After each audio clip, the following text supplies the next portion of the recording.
5 steps to becoming a financial prepper for TEOTWAKWI.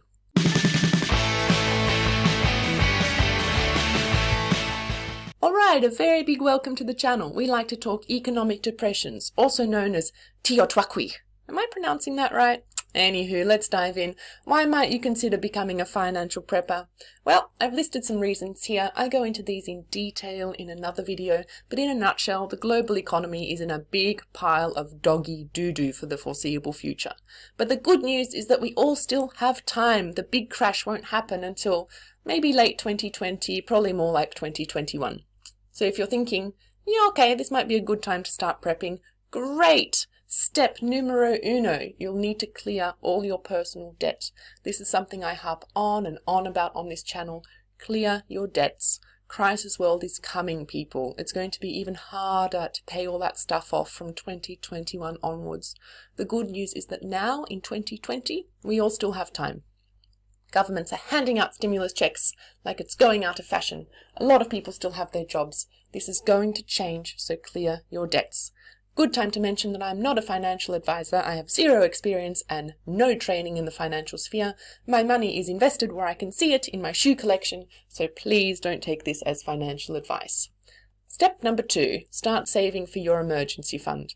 This is a pot of money, usually in a savings account, that has about 6 months worth of living expenses in it. Calculate what you spend each month, the whole shebang, rent, bills, booze, times it by 6, and that's how much you'll need. In crisis world, a lot of us will be unemployed, so it's good to have 6 months of wiggle room to figure out what you're going to do next. And look, maybe if you lose your job, you'll qualify for unemployment benefits, and your emergency fund can stretch to 12 months or more. Awesome, but I personally wouldn't bank on that.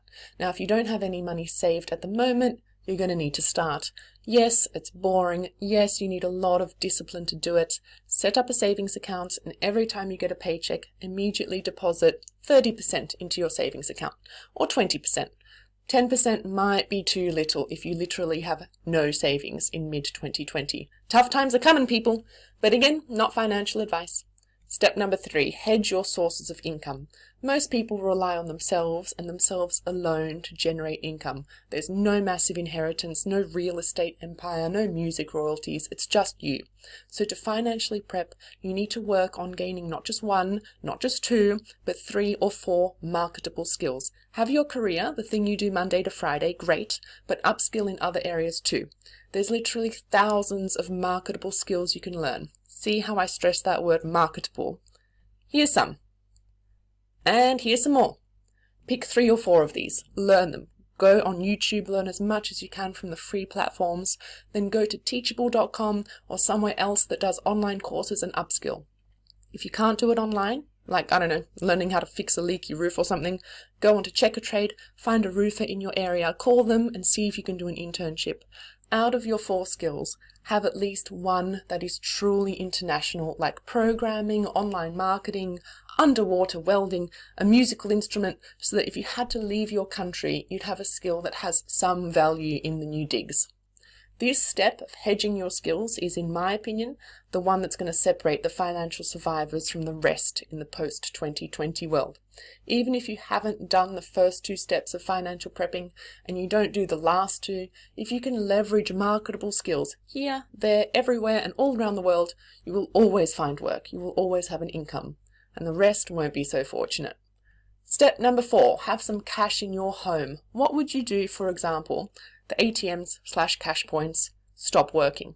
And what if that happens and at the same time you need to get the hell out of Dodge because there's rioting, looting, war, who knows what the future has in store? You're going to need some cashola. You're going to need it immediately, so keep some around. Stash it under your mattress. I'm kidding, that's the first place a burglar will look, but keep it somewhere safe. And along these lines is step number 5. You need a bit of gold and silver in case your currency crashes.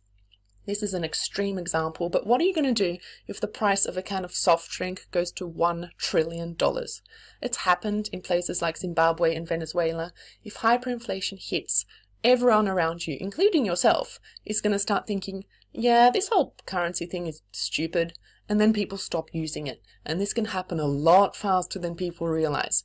And the next day, your toilet explodes and there's poo all over your bathroom, not speaking from personal experience, and every plumber you call says, Yeah, I can fix it, but you need to pay me in gold or silver. You might need some, and I'm not talking crazy amounts.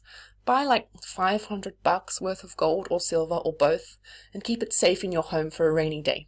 But again, not financial advice. Couple of honorable mentions.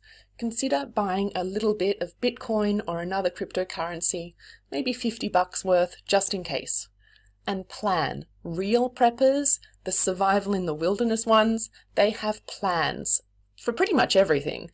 I don't know, a plan for if an EMP hits, a plan for nuclear war, an environmental disaster. Financially, it's good to have plans too. Have a plan for if you lose your job. Have a plan if both you and your partner lose your jobs. Have a plan if your industry is wiped out. All right, if you've made it to the end, big thank you. Let me know your thoughts down below in the comment section. Have I missed anything out? And if you haven't already done so, please click the like button and subscribe. It really helps with those YouTube algorithms. And in the meantime, keep your chin up, and I'll be seeing you soon.